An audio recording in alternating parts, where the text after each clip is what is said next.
අයිබෝවන් කාලෙකට පස්සේ මේ ලස්සන සිදුවීමක් දැක්කා. ඒක ලස්සන වුණාට මේ ලස්සනම නෑ. ඉතින් ඒක ගැන පොඩ්ඩක් කියන්නම්. ඒක මොකක්ද දන්නවද?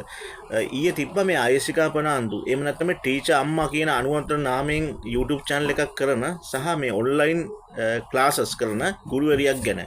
එන්නේ ගුරුවරියගේ සම්මන්ත්‍රණ බණ්ඩාරනායක සම්බන්ධ ශාලාවේ තිබ්බා මේ උළෙලක්. ඒක මේ ඔයගොල්ලෝ දන්නවා ආයසිකා පනාන්දු ටීචර් අම්මා කියන්නේ මේ 5 වසර ළමුන්ට ශිෂ්‍යත්වය උගන්වන ඔන්ලයින් ක්‍රමයට ශිෂ්‍යත්වය පන්ති කරන ගුරුවරියක්.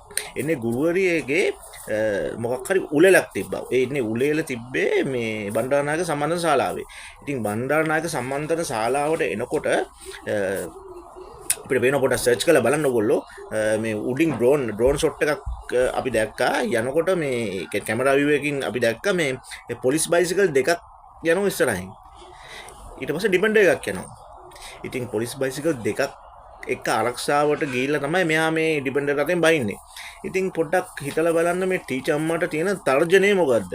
පොලිස් පොලිස් බයිසිකල් දෙකක් එක ආරක්ෂාවට ඉස්සරහින් යන්න ටීචර් අම්මට තියෙන තර්ජනය මොකද්ද? පාවසර ශිෂ්‍යත්වයට ඔන්ලයින් ක්‍රමයට සල්ලි ගෙවලා ඔන්ලයින් ක්‍රමයට උගන්වන ටීචර් අම්මා කියන ආයසිකා පනාන්දු මහත්මියට තියෙන තර්ජනය මොකද්ද? එහෙම සාධාරණ තර්ජනයක් තියෙනවා නම් කමන්නේ. එහෙම අපි දන්නවා මේ පොලිස් ආරක්ෂාව දෙන්නේ ওই වගේ මේ ඊටා විශේෂ වූ පුද්ගලයන්ට මේ රටේ. ඉතින් සාමාන්‍යයෙන් ওই මේ අතිශය තර්ජනයක් තියෙනවා නම් තමයි මේ ඔහොම පොලිස් බයිසිකල් දෙයක් ඉස්සරහින් ගිහිල්ලා ඔහොම පොඩි එකක් දෙන්නේ. ඉතින් දැන් හිතා ගන්න බැරි මේ වගේ උළෙලයකට පොලිස් ආරක්ෂාව සමග එන්න තරම් මෙයාට තියෙන තර්ජනය මේ අපි සාමාන්‍ය ජනතාව විදියට මේ අපිට පොඩ්ඩක් දැනගන්න තිබ්බනම් හොඳයි. ඉතින් ඒ කියන්නේ අපිට අයිතියක් තියෙනවානේ පොලිසියේ. නැත්නම් එහෙම නැතුව නම් පොලිසිය එහෙම සල්ලි දීලා එහෙම මේ ෂෝ ඔෆ් එකකට ඒ කියන්නේ පොඩි තමයි පොඩි මාන්නේ පෙන්න ගන්න එහෙම හයර් කරගන්න පුළුවන්ද? ඉතින් ඒකත් පොඩ්ඩක් දැනගන්න ආසයි. මොකද දැන් අපිට මොකක් හරි වැඩක් කරනකොට පොලිස් බයිසිකල් දෙයක් ට්‍රැෆික් බයිසිකල් දෙයක් ඉස්සරහින් ගිහිල්ලා පොඩි ෂෝ ඔෆ් එකක් දැම්මම පොඩි මාකටිං වැලියු එකකුත් වෙනවා. පොඩි ග්‍රෑන්ඩ් වැඩක් වෙනවානේ. ඒක පොඩ්ඩක් පොඩි මේ වටේ ඉන්නුම් පොඩ්ඩක් තක්බීර් වෙනවානේ ඇත්තටම.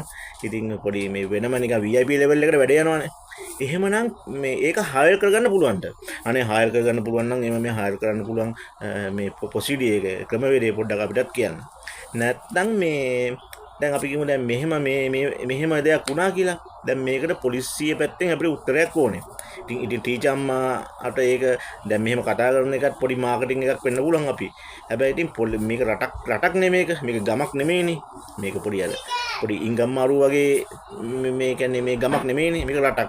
ඉතින් මේ වගේ රටක මෙහෙම දෙයක් වුණාම ඉතින් දැන් ඊගාව ටීචර් දැන් අපි ටීචර් නැන්දා ඊගාව එක්කෙනා ටීට පුංචි අම්මට මේ ඊගාවට අපිට දෙන්න වෙනවා කමාන්ඩෝ ස්කොඩ් එකක්.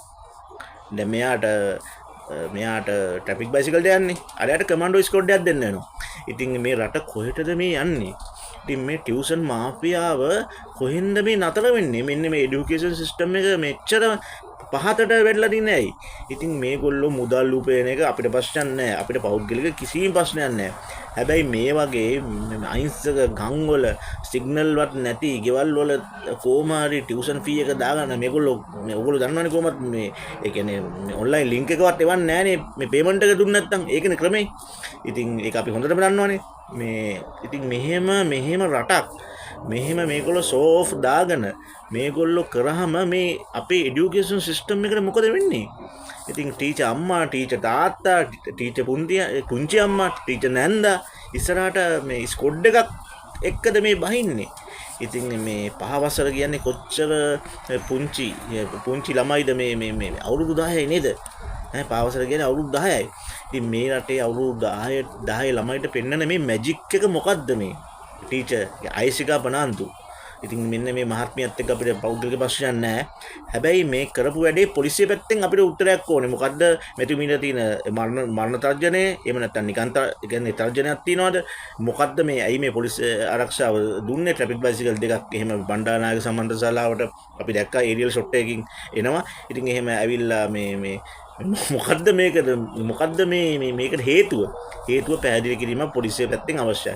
ඉතින් එහෙම පැහැදිලි කරන්න බැරි නම් ඉතින් අපිට හිතා ගන්න පුළුවන් මේ ආණ්ඩුවත් මේ යන විදිය ගැන පොඩි මේ පොඩි අපිට පොඩි දල සටහනක් අපිට පුළුවන් මේ ඔළුව තියාගන්න මේ වැඩ මෙහෙම වෙනවා නම්. එහෙම නැත්තම් පොඩි මේක අර කිව්වාගේ මේ හයර් කරලා ගන්න පුළුවන් පොලිසිය. ෂෝ ඔෆ් වැඩවලට VIP ලෙවල් වැඩවලට. එහෙමනම් ඉතින් අනිත් මිනිසුන්ටත් ඒක කියන්න පොලිසිය පැත්තෙන් මේව අපි පොලිසිය හයර් කරනවා.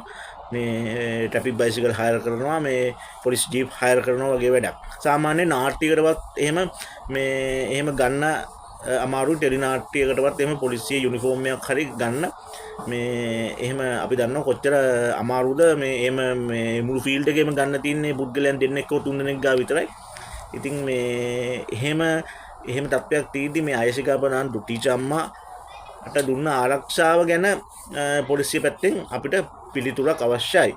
ඉතින් මේ චුට්ටක් හොයලා බලන්න අයසිකාපනාන්දු ටීචර් අම්මා බණ්ඩාරනායක සම්බන්ධ ශාලාවේ ඊයේ පැවැත්වුණ මේ උත්සවය ගැන. එතකොට වාට මේ පේනවා එයා එන විදිය ගැන. ඉතින් අපිට කිසිම පෞද්ගලික ප්‍රශ්නයක් නැහැ යත් එක්ක. ප්‍රශ්න තියෙන්නේ මේ පොලිසියත් එක්ක. ස්තුතියි.